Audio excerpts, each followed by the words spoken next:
on the Trail of the Nephilim will be out pretty soon, next week, L.A.? On the Trail of the Nephilim will start shipping around probably about the 20th of the month. So you can pre-order your copy. Is that true right now on your website? That's correct. Yeah. LAMarzulli.net, LAMarzulli.net. L.A., you have your own radio show, by the way. You want to tell people about that? Yes, and we'd like to have you for a guest maybe next week if you're up for it. But okay, sure. It's Acceleration Radio, and it's actually on tonight at 6 o'clock Pacific Standard Time, and my guest will be my good friend and co-producer, Richard Shaw, and we will be discussing pretty much what we're talking about here on the Trail of the Nephilim and, of course, Watchers 6. That's wonderful, L.A.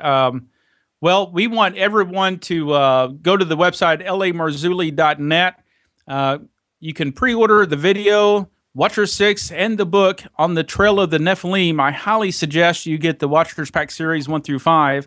This is research that you need to show your friends. You need to talk to your family about. It's time that this gets open to the public. That's what L.A. does. He's not afraid to go where the evidence is. He documents it. He writes about it. And he's willing to share the information that he has uncovered. L.A. spent the past 30 years researching this area. He's an expert in it, and he interviews other experts. This is really a great time to get in on this. If you don't know the information, you need to get in this, in the book, in the video, and look at it for yourself. I like to say, don't believe my word for it, but look at the information, make your own conclusions, do your own research, and see if these things be true. And that's the way it should be done. But just having your paradigm challenge sometime, L.A., is quite amazing. I know I've had mine challenged in some of this, and I've had to kind of relook at the way I've looked at some things in the past. But that's good. It's healthy, and that's what we should be doing. Amen to that, Aaron. Absolutely. L.A., thanks for being on, my friend. I really appreciate it. L.A. Marzulli, ladies and gentlemen, lamarzulli.net, and go to his website. You can follow L.A. there and on his blog. L.A., thanks again, my friend. Pleasure was mine, Aaron. Looking forward to hanging out in Peru in the near future. Yes, sir. We'll be back at the top of the hour with our next guest, Joe Taylor. Stay tuned. And we're back on Epic Voyages Radio. Next guest this last half hour, Joe Taylor, paleontologist, author, and researcher, director and founder of the Mount Blanco Fossil Museum in Crosbyton, Texas. His website is mountblanco.com. Joe Taylor's been a guest on before and a personal friend of mine, author of Giants Against Evolution, Nephilim researcher. And we're just excited to have Joe Taylor on this May 13th, 2013. Joe Taylor, my friend, how are you, sir? I'm fine. How are you doing? Very good. Thanks for being on the broadcast with us. You're welcome. Glad to be here. Sorry I've got allergies, but I'm in Texas, so a little bit. Well, I understand. Joe, you went down to Peru with L.A. We just had L.A. Marzulli in on the first hour of the show. And L.A. was talking about going down to Peru, looking at these elongated skulls. And Joe, you were actually a part of that trip and on that team with L.A. down in Peru. And you got to personally examine these elongated skulls as well. You actually molded one. Tell us a little bit about that. Well, we looked at all of the skulls and tried to decide which ones would be the most instructive. And we finally settled on a small female, I think, but she has a typical elongated skull. The most noticeable thing right off is there's only one frontal bone and one parietal bone. There are no sutures anywhere on them, and she's not an old individual. The other thing you'd notice, especially once I started doing casts and accentuate all the suture marks just a little bit, she's about four extra bones in where the temporal and the sphenoid connects to the parietal on both sides, and in the back, she's got what they call the Inca bone plus one. And the Inca bone is sort of a upside down teardrop shaped bone about the size of a big peanut. And a lot of the Incans have that, and she has that. But then she has another bone just as big, an inch away, and there are more bones down where the back of the head fits the rest of the skull. She doesn't have enough bones, and she has too many bones.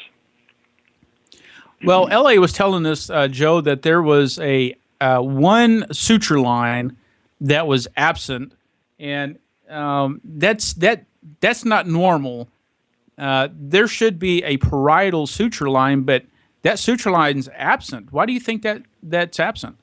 I can't understand it. I don't know how the skull could grow.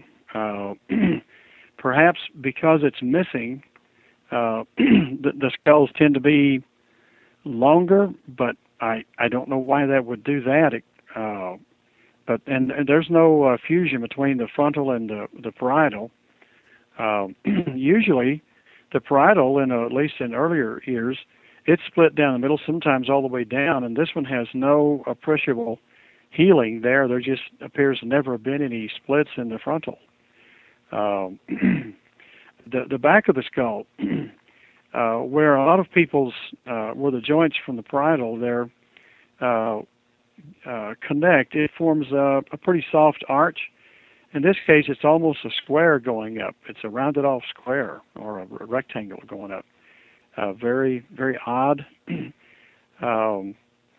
The face itself, in this particular individual, one of the reasons that we chose it is the two nasal bones have been sort of pushed together and flattened and moved over to the left side of her face. It doesn't appear to be grave damage. It appears to be that's the way she lived, and the septum is moved over quite a bit to the left. I showed that to a dentist, and he said, "Well, that looks like a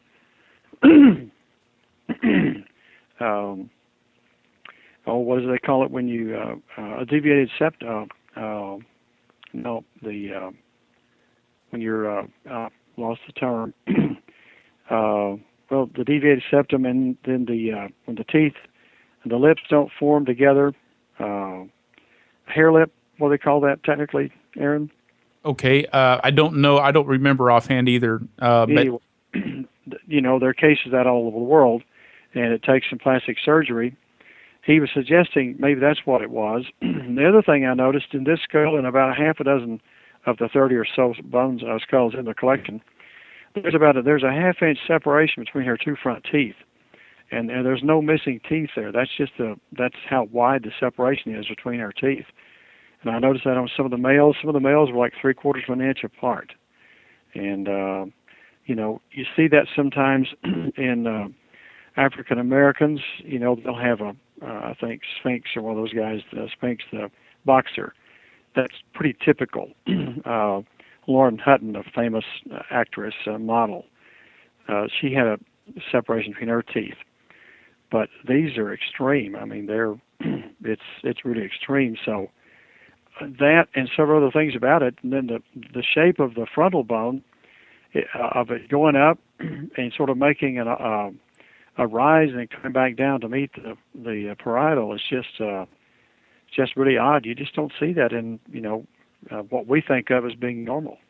So you're seeing these abnormalities, and Joe, there's other skulls there that L.A. was saying that are strange too, that have these anomalies in them. And did you get to examine any of these other skulls that were similar in nature? Some of them, yeah. Of course, I was concentrating on molding this one skull, and that required a constant attention, especially since we were in such a humid atmosphere. We did not figure on that. So my mold material just would not cure. It was taking 10 times the amount of time to cure. It really put us in a bind. So Dr. Burton, Judd Burton, was handling each skull, measuring them, studying them, and all that. But there's so much to them. There's so many differences that you would need days to sit down and once you begin to see something, go back, look at the other skulls, and see what's typical. One thing we did notice there were if you go to some of the other museums in Peru, you'll see the trephaning where they cut holes in the skull, and on some of the males, the big males, there are 2 or 3 holes cut in these guys' heads, and they heal. They seal back over with bone. And you figure, well, maybe that was a male thing or a war club damage or who knows what. But one little female skull in the collection there had a hole the size of an egg chiseled out of her skull, which was very thin there, right above the right eye. There was no healing in that, as far as we could tell. The skulls varied from thick to thin, like in this female. Some of the male skulls were just thick; they were heavier. Just a lot of real, anomalies and inconsistencies that I'm not sure why there haven't been more people researching this stuff. It's like a gold mine for original research. Go ahead. Just the skeletal part. There's all the other stuff because a lot of them are partial mummies.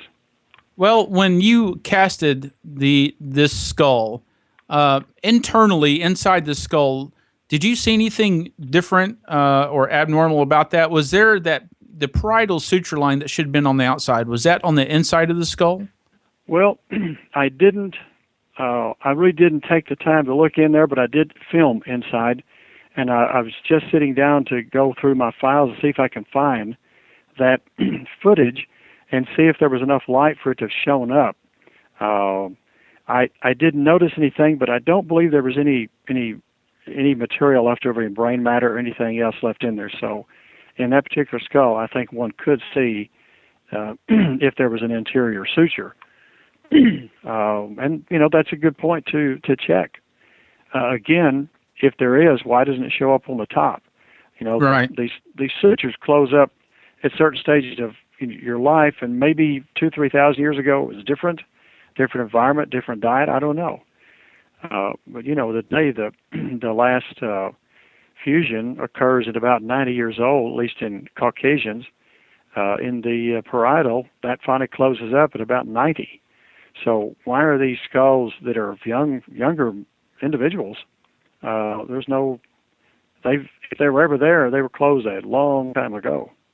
Well, that's interesting, Joe, because L.A. suggests that these skulls may be the result of the Nephilim and really a genetic manipulation of the gene pool.